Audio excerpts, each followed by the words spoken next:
Hi everyone, welcome to GK hub. Present Nifty 24,710 rupees దగ్గర అయితే close అయిందండి.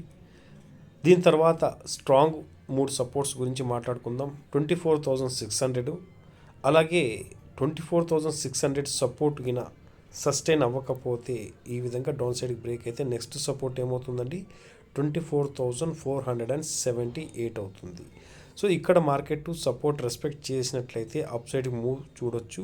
ఒకవేళ ఈ సపోర్ట్ని కూడా మార్కెట్ డౌన్ సైడ్కి బ్రేక్ అయితే నెక్స్ట్ నిఫ్టీ యొక్క సపోర్ట్ ఏమవుతుంది, 24,338 రూపీస్ అవుతుందండి. సో ఈ విధంగా నిఫ్టీలో మనం సపోర్ట్స్ అయితే చూస్తున్నాము. అలాగే స్ట్రాంగ్ రెసిస్టెన్స్ నిఫ్టీకి ఏదంటే నేను మల్టిపుల్ టైమ్స్ చెప్పానండి, 25,000 అనేది నిఫ్టీకి స్ట్రాంగ్ రెసిస్టెన్సీ అవుతుంది అనేసి. సో అది ఒకసారి మీరు గమనించండి. ఇక్కడ మనం ఒకసారి గమనించినట్లయితే 25,000 దగ్గర నుంచి మార్కెట్ ఈ విధంగా ఎలా ఫాల్ అయిందో చూడండి. 25,000 నుంచి ఇక్కడ ఆల్మోస్ట్ ఇక్కడి నుంచి ఫాల్ ఎక్కడి దాకా వెళ్ళిందండి, ఈ యొక్క లో చూసుకుంటే 24,853 వరకు ఒకసారి అగైన్ ఫాల్ అయింది.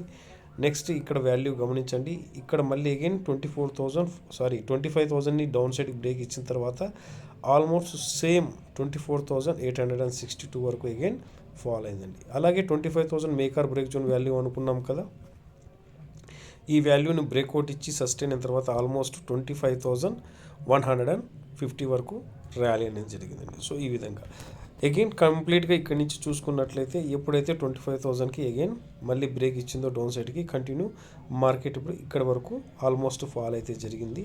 ఇప్పుడు ఇక్కడికి 24,600ని రెస్పెక్ట్ చేస్తే బాగా గమనించండి, ఇక్కడ ఈ విధంగా రెస్పెక్ట్ చేసింది అనుకోండి, సో ఈడ సపోర్ట్ తీసుకుని అగైన్ ఈ విధంగా అప్ సైడ్కి వెళ్ళొచ్చు. లేదు ఇక్కడ రెస్పెక్ట్ చేయలేదనుకోండి, ఇంకా బ్రేక్ అయ్యి ఇక్కడి నుంచైనా రెస్పెక్ట్ చేసి పైకి అప్ సైడ్ మూవ్ అవ్వాలి. సో ఇలా 24,478 అనేది నార్మల్ వాల్యూ కాదండి, యాక్చువల్గా ఇక్కడ 24,500 అనేది అగైన్ నిఫ్టీకి సైకలాజికల్ వాల్యూ. 25,000 అనేది ఎంత ఇంపార్టెంట్ వాల్యూవో మేకర్ బ్రేక్ జోన్కి, అలాగే 24,500 అనేది కూడా అంతే ఇంపార్టెంట్ మేకర్ బ్రేక్ జోన్కి. బట్ ఇక్కడ మనము ఎందుకు 24,478 తీసుకున్నాం అనేది ఇక్కడ మీరు గమనించినట్లయితే ఇక్కడ చూడండి, ఆల్మోస్ట్ ఈ ఫాల్ తర్వాత మార్కెట్లో కొత్త లో ఫామ్ అవ్వకుండా అగైన్ అక్కడి నుంచి మార్కెట్ గ్యాప్ ఆఫ్ పొజిషన్ తీసుకొని అప్ సైడ్కి మూవ్ అవ్వడం జరిగింది. సో అలాగే నెక్స్ట్ స్ట్రాంగ్ సపోర్ట్స్ ఈ రెండు వాల్యూస్ మనం తీసుకుంటున్నామండి. సో ఈ వాల్యూస్ మనం నెక్స్ట్ స్ట్రాంగ్ సపోర్ట్గా తీసుకుంటున్నాం.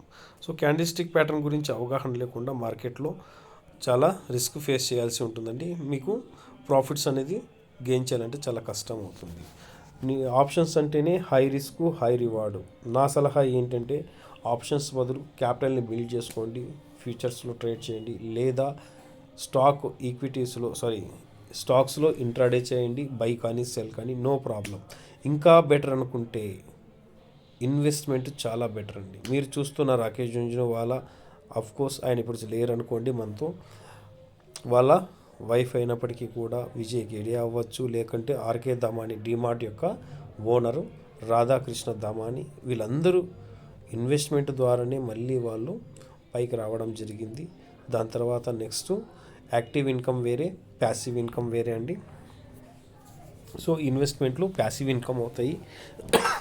సారీ అండి, మనం ఇన్వెస్ట్మెంట్ చేసిన తర్వాత మంచి ఫండమెంటల్ స్టాక్ అయితే ఆటోమేటిక్గా వాటి గురించి మనము ఎక్కువగా దిగులు పడాల్సిన అవసరం లేదన్నమాట. మంచి వెల్త్ అయితే క్రియేట్ చేస్తాయి. ఓకే అండి, నెక్స్ట్ క్యాండిల్స్టిక్ ప్యాటర్న్ గురించి వచ్చినట్లయితే మీరు ఇక్కడ గమనించాల్సిన విషయము, ఇక్కడికి సపోర్ట్ తీసుకోకపోతే అగైన్ ఫాల్ అవుతుంది మార్కెట్. నెక్స్ట్ సపోర్ట్ ఏ వాల్యూ అనుకున్నాం, ఈ యొక్క వాల్యూని గమనించండి, 24,478. దాని తర్వాత 24,338. అలాగే ఈ యొక్క బాక్స్ జోన్ని గమనించండి ఒకసారి. 1 సెకండ్ అండి, రైట్. ఈ యొక్క బాక్స్ జోన్ని చూస్తున్నారు కదండి, ఈ బాక్స్ జోన్లో ఎటువంటి ట్రేడ్ అయితే తీసుకోకండి. స్కాల్పర్కి మాత్రమే ఇక్కడ ప్రాఫిట్ బుక్ చేసే అవకాశం దొరుకుతుంది. సో బాక్స్ జోన్లో ఉన్నంత వరకు బాక్స్ జోన్లో ఉన్నంత వరకు నో ట్రేడింగ్ జోన్గానే ఫీల్ అవ్వండి. బాక్స్ జోన్కి ఎబోవ్ కానీ బిలో కానీ సస్టైన్ అయితేనే అక్కడ మళ్ళీ మనం పొజిషన్ చూసుకోవడం బెటర్ అవుతుందండి. ఓకే ఫ్రెండ్స్, మనం చేస్తున్న నిఫ్టీ యొక్క ఈ లెవెల్స్ మీకు అర్థమైనట్లయితే ఖచ్చితంగా సపోర్ట్ చేయండి, లైక్ చేయండి, మరింత మందికి షేర్ చేయండి. సో ఇది ప్రజెంట్ ఇది 1 అవర్ టైం ఫ్రేమ్లో చూపిస్తున్నానండి. 1 అవర్ టైం ఫ్రేమ్లోనే ఎందుకు చూపిస్తున్నానంటే మీకు ఇక్కడ ఎటువంటి చార్ట్లో కన్ఫ్యూజన్ లేకుండా క్లియర్గా ఒకే సేమ్ టైంలో ఈ చార్ట్ మొత్తాన్ని షో చేయగలను కాబట్టి నేను ఇక్కడ 1 అవర్ టైం ఫ్రేమ్లో తీసుకున్నాం. బట్ వీటిని 5 మినిట్స్ టైం ఫ్రేమ్లో మీరు చేంజ్ చేసుకున్న ఇవే ఇంపార్టెంట్ సపోర్టు రెసిస్టెన్స్ వాల్యూస్ అయితే అవుతాయండి. ఓకే ఫ్రెండ్స్, మీ యొక్క సపోర్ట్ ఎప్పటికీ ఇలాగే ఉండాలని కోరుకుంటూ ప్రతి ఒక్కరికి ధన్యవాదాలు తెలుపుకుంటూ ఈ వీడియోని ఇంతటితో ఎండ్ చేస్తున్నామండి. Thank you friends. జై హింద్.